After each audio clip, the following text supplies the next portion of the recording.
that sudden deep calm after a period of intense chaos.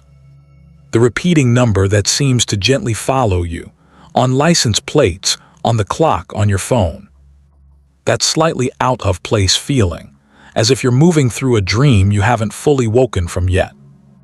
These don't have to be taken as signs that a miracle is on its way. They can be understood as signals that something meaningful has already been set in motion. What some call a quantum pre-echo, the subtle sense of an effect appearing just before its cause becomes visible. What you may be sensing isn't necessarily a message from the universe, but a quiet echo from a future that's already forming. This isn't meant as philosophy alone, but as a way of looking at experience through the lens of emerging physics and perception. In the next hour, you'll learn how to notice 3 clear pre-echoes of change. You'll explore the science that helps explain why they're possible. And most importantly, you'll begin a gentle shift in identity, moving from someone who waits for external confirmation to someone who trusts and reads their own inner signals with calm confidence. The foundation of this paradigm isn't drawn from a spiritual text, but from a well-known experiment in quantum mechanics called Wheeler's delayed choice experiment. For decades, it has intrigued physicists and gently nudged open a view of reality that feels far more flexible and mysterious than we once assumed. The experiment suggests that an observation made in the present can be connected to how an event is described in the past. Imagine a particle of light sent on a journey, seemingly choosing between 2 possible paths. Long after that journey is complete, a scientist decides whether or not to measure which path it took. What's fascinating is that the choice to observe appears to shape how the particle's past behavior is defined. It's as if the story of the past remains softly open until the present moment provides context. From this perspective, attention isn't just passive noticing. It can be understood as participatory part of how reality takes shape across time. And this helps explain why you may have felt so frustrated or even unsteady. You haven't been failing. You've been deeply engaged. You've visualized, affirmed, and held an inner feeling with extraordinary dedication. You know the new job, the healed relationship, the financial shift feels real, close enough to touch. Yet you find yourself in that painful in-between space, where inner certainty hasn't yet matched the outer reflection of your world. That gap can be exhausting. If the idea of moving from waiting for signs to actively shaping reality resonates with you, pausing to acknowledge that, perhaps even by liking this, signals what kind of understanding this community is drawn to. It can feel like running the final mile of a marathon again and again. The interviews go perfectly, the connection feels solid, the feedback is warm, and then there's silence. Or you meet someone and the sense of recognition is immediate, the future seems to unfold naturally, until the energy slowly fades without explanation. Or maybe a financial opening appears just long enough to let you breathe, only to stall before fully resolving the pressure. These cycles of hope and disappointment aren't punishments, and they aren't signs of unworthiness. They often arise from using a map of reality that places all meaning in external confirmation. You were taught to look for signs out there, instead of learning how to notice the quieter signals within. So the moments just before change can feel confusing rather than reassuring. The explanation doesn't have to be psychological. It can be approached as physical, or at least experiential. You may have been misreading some of the most subtle and valuable information available to you. Think of it this way. Imagine the quantum field, the vast ocean of potential from which outcomes emerge, as a deep, still body of water. Your clear intention is like a sonar pulse sent out across that ocean. The old model suggests you send the pulse and then wait, scanning the horizon for visible proof or listening anxiously for a loud return echo. A more active model is different. Before the main echo ever comes back, that pulse creates gentle precursor movements, tiny shifts, faint pressures in the water itself. A skilled navigator doesn't wait only for the obvious signal. They sense the subtle changes beneath the surface. Those moments of calm after chaos, the synchronicities, the feeling of shedding an old version of your life. These don't have to be dismissed or dramatized. They can be understood as precursor ripples, early indications that your intention has made contact with something new and that a larger shift is already in motion. By the end of this exploration, blind faith doesn't need to carry the weight anymore. Instead, it's replaced with a quieter confidence, one rooted in observation, awareness, and trust in your own inner data. You're no longer a hopeful sailor staring into the mist for land. You become someone who reads the water itself, calmly and clearly, knowing how to recognize change as it begins. You'll begin to notice the energetic signature of change with the same quiet confidence a scientist brings to subtle data in a laboratory. The frustration of that so-called final mile starts to dissolve because you realize it isn't a finish line at all. It's more like an arrival lounge. You simply hadn't learned how to read the board yet. To really understand this, it helps to gently expand how you think about the space around you. The universe isn't empty. It isn't a void scattered with stars. It can be imagined as an ocean, dense, responsive, rich with information, what physics often refers to as the quantum field. Not water exactly, but something closer to a fluid of potential, where countless possibilities exist as subtle waves rather than fixed forms. Your past, your present, and many possible futures can be thought of as probabilities coexisting in this vast field. It's alive with information, and your consciousness is uniquely suited to interact with it. Like a vessel moving through deep water, focused intention sends out a signal, a kind of resonance, into this ocean of possibility.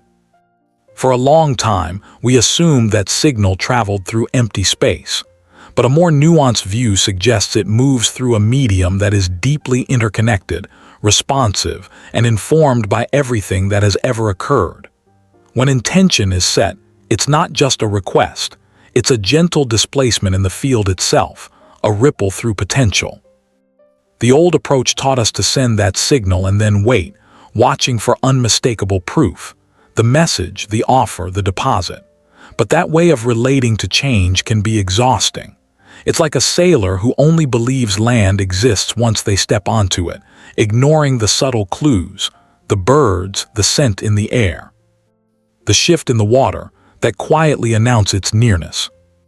Those subtle clues are where understanding begins to deepen. This brings us to what we've been calling the quantum pre-echo, the precursor movement that appears before a visible change. Before a large ship reaches the harbor, it sends a bow wave ahead of it. The pre-echo is like that wave, arriving first, softly touching the present moment. It has a few recognizable qualities. It's subtle, more whisper than announcement. It felt before it's seen, registering in the body and emotions long before it becomes a concrete event. And often it feels neutral, or even oddly quiet, rather than exciting. Like the stillness before a storm, it can feel unfamiliar enough to be misread. This is why constantly searching for external signs can feel so frustrating. It places you in a passive role, waiting and watching, as if what you're creating is separate from you. It also filters neutral experiences through fear or urgency, distorting what you're sensing. And it keeps you energetically asking, which subtly reinforces the feeling of not having yet. One of the clearest indicators that change is close is when the search for signs naturally falls away. Attention turns inward. The question shifts from what do I see out there to what am I sensing within. Your body, your nervous system, is an incredibly sensitive instrument. It often registers shifts long before the mind can explain them or the eyes can confirm them. This isn't about spotting symbols or coincidences. It's about noticing the quiet change in your own internal weather. The difference between scanning the horizon and feeling the ground beneath your feet. There's a relief in this realization. You don't have to strain or watch so closely anymore. The work isn't out there, it's here. Up to now, we've used the metaphor of sending a signal and listening for its return. Helpful but incomplete. It still assumes separation. You hear the miracle somewhere else. And that sense of distance is often where doubt and waiting are born. A gentler, deeper shift happens when you consider this instead. You aren't sending a signal to find a future event. You are part of the event itself. The change you're sensing isn't a message traveling toward you, it's the ripple from something already set in motion. The calm, the strange familiarity, the sense of saturation, they're not announcements from outside. They're the after-movement of your own alignment expanding through time. You're not standing on the edge waiting for news. You're closer to the center than you realized. So what if the miracle you're waiting for isn't ahead of you at all, but something already initiated, quietly echoing forward into this moment? Let that paradox soften everything for a moment. This single shift in perception gently changes the entire experience. It eases the struggle and relaxes the waiting, because the waiting was never a test of faith or worthiness. It isn't the universe withholding anything. It can be understood as an integration period, the time it takes for a powerful internal shift to settle into the physical details of your life. Think of it like the quiet that follows a major event. The dust hasn't fully settled yet, but the landscape has already been altered. The doubt that sometimes arises here isn't failure, it's the natural disorientation that comes from standing on newly shaped ground. You're not being tested, you're adjusting. From this perspective, what you call a sign isn't really a message coming from somewhere else. It's more like your own energetic signature becoming visible. When a number repeats or a name keeps appearing, it doesn't have to mean the universe is sending you clues. It can be seen as your own frequency beginning to imprint itself onto how you perceive the world. You're catching a glimpse of yourself reflected back through experience. The confirmation is internal first. And this is important. When you genuinely feel a pre-echo, the creation itself can be considered complete. Let that settle gently. The sensing comes after the shift, not before it. In that moment, you're no longer trying to make something happen. You're recognizing something that's already been set in motion. The work moves from creating to allowing, from effort to accommodation. You're no longer drafting blueprints. You're preparing to live inside what's already been built. This also reframes the idea of holding the vibration. That phrase can sound exhausting, as if you're supposed to grip a feeling tightly out of fear it might disappear. But what's already done doesn't need to be held. What's needed now is steadiness, grounding, becoming calm enough for what's already aligned to settle naturally into form. It's less about reaching and more about stabilizing, letting reality crystallize around you without being disrupted by urgency or impatience. You're not forcing a frequency anymore. You're becoming consistent with who you now are. Like a tuning fork, you allow resonance rather than chase it. This shift changes your role entirely. The old approach had you acting like a watcher, constantly scanning the horizon, hopping for reassurance. That role requires effort, vigilance, and tension. The newer approach is quieter. It asks you to become sensitive rather than strained, attentive rather than anxious. If you want to know when a breakthrough is close, the attention turns downward instead of outward. Not to the sky, but to the ground beneath you. A seismologist doesn't wish for movement or try to create it. They become still and learn how to feel subtle tremors that indicate something has already been triggered deep below the surface. That's the work now: stillness, sensitivity, and gentle detection. This also reshapes identity. You were taught to see yourself as someone who waits, hopes, or seeks, roles rooted in lack. But you don't have to carry those identities anymore. You can begin to see yourself as someone who participates directly in change, whose alignment with a new possibility creates a real shift in experience. Your focus no longer needs to be on pushing energy outward or trying harder. It can rest on noticing what's already moving back toward you. You're not trying to make it happen. You're recognizing that something meaningful has already begun. The pre-echo leaves patterns, clear, experiential ones. They're not vague emotions. They're recognizable shifts in your internal landscape. Many people misread them as silence or failure. In reality, they're data that's simply been interpreted upside down. The first and most misunderstood of these patterns is profound stillness. After months or even years of intense desire, visualizing, affirming, holding the feeling. There may come a morning when the emotional charge is simply gone. No excitement, no longing, no urgency. Just calm neutrality. The mind often panics here, assuming motivation has died or faith has failed. You may even try to force the old intensity back, only to find it won't return. But this stillness isn't apathy. It's resolution. It's the quiet that follows a major internal shift. The turbulence has passed. The emotional noise has settled. What felt like fire has transformed into something stable and contained. The desire hasn't vanished. It's integrated. In many cases, fulfillment appears soon after this calm, not during the storm of wanting.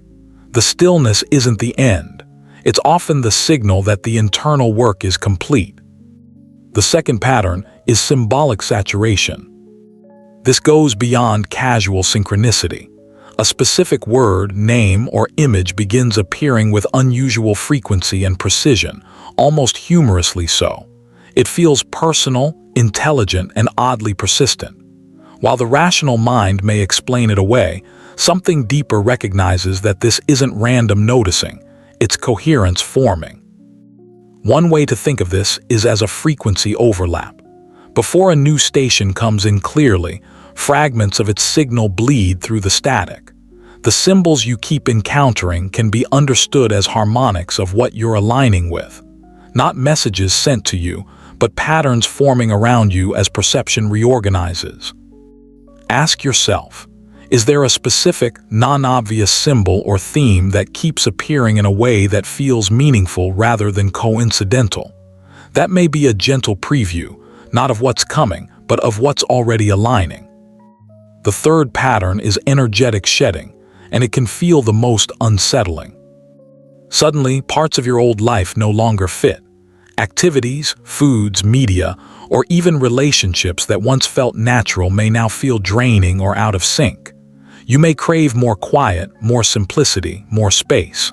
The mind often labels this as withdrawal or loss, but it's frequently neither. What's happening is a shift in resonance.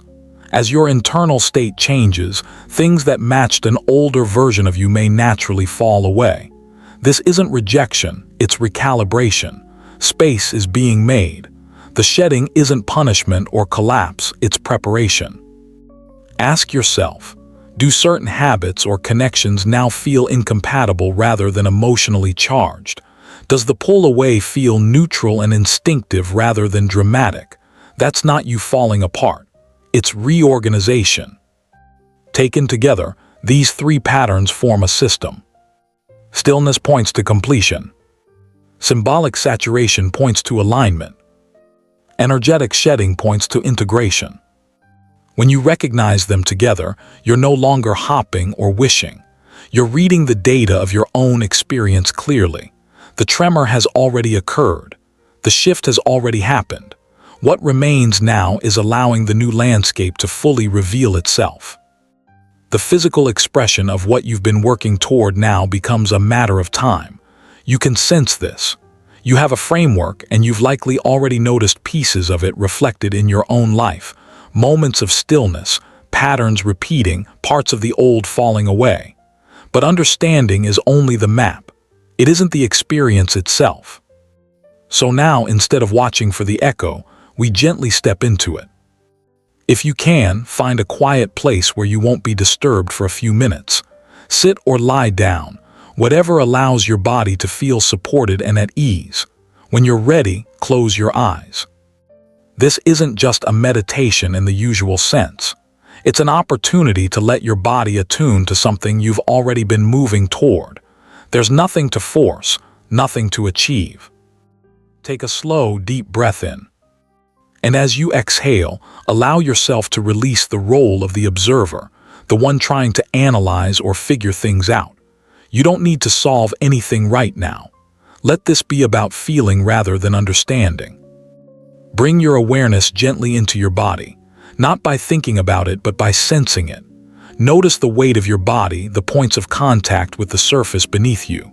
Feel the quiet signs of life moving through you, your breath, your pulse, the subtle hum that's always there.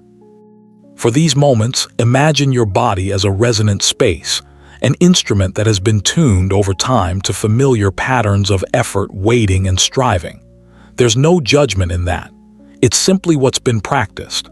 Now, rather than reaching for something in the future, we're going to access a sense of completion, as if you're remembering something that already happened.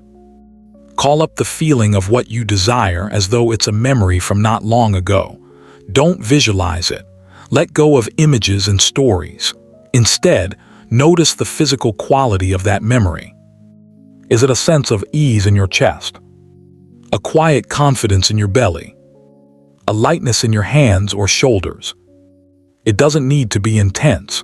Subtle is enough. Let your attention rest with that sensation. Now gently notice where this feeling lives in your body. There's no right place, only what's true for you. That location becomes a point of awareness, a place where something meaningful is already present. If it feels natural, you can begin to hum very softly. The sound isn't for performance, it's simply a way to notice resonance. Explore the pitch slowly, letting it rise or fall until you find a tone that seems to gently amplify the sensation you're feeling. You'll recognize it by the way your body responds. Something softens, warms, or deepens. Once you find that tone, stay with it for a few breaths. Then allow the sound to fade while the sensation remains.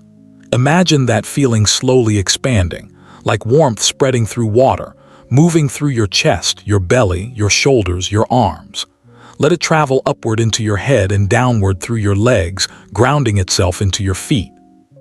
There's no resistance here, just allowance. Now be still. Let the sound stop completely and notice what remains, the quiet resonance, the settled feeling. This isn't effort or hope, it's familiarity. Let your body take note of it. After a few moments, gently bring your awareness back to the room. Keep your eyes closed at first.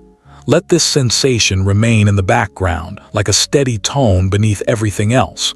When you open your eyes, see if you can carry that feeling with you. Notice one physical quality that stands out: warmth, tingling, calm, steadiness. Quietly name it. This becomes an anchor you can return to whenever your mind begins to doubt.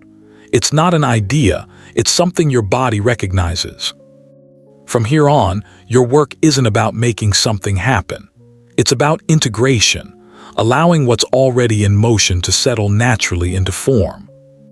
To support this, it can help to work with a few simple grounding tools. The first is something you might call a pre-echo log. This isn't a wish list or a manifestation journal. You won't write about what you want. Instead, you'll gently record what you notice, moments of calm, recurring symbols, or places where the old no longer fits. Think of it as observation, not interpretation. A few brief notes at the end of the day is enough. If there's nothing to write, that's information too. The second tool is a resonance anchor, a way to return to your body when doubt or old habits surface. When you notice that pull, pause. Place a hand on the part of your body where you felt that earlier sensation. Breathe into that spot slowly, recalling the physical feeling rather than the story around it. Often, a few breaths are enough to bring you back to steadiness. This isn't about fighting thoughts. It's about gently shifting your attention to something more stable and tangible. The third tool is a neutral observation practice. During this period, things will still happen, some pleasant, some uncomfortable. The practice is simply to notice them without rushing to label them as signs or setbacks. When you can stay neutral, you give space for outcomes to unfold in ways you might not anticipate. You don't need to manage every detail. You don't need to monitor the process. Your role now is quieter than that, more grounded, more receptive. This phase isn't about effort. It's about allowing your nervous system, your habits, and your attention to align with what's already shifting. And you don't have to do it perfectly. You just have to stay present enough to notice what's already here. When something meaningful happens around your desire, you only need to do one simple thing internally. Gently note it. Noted. Or if it feels more natural, data point. A great interview, noted.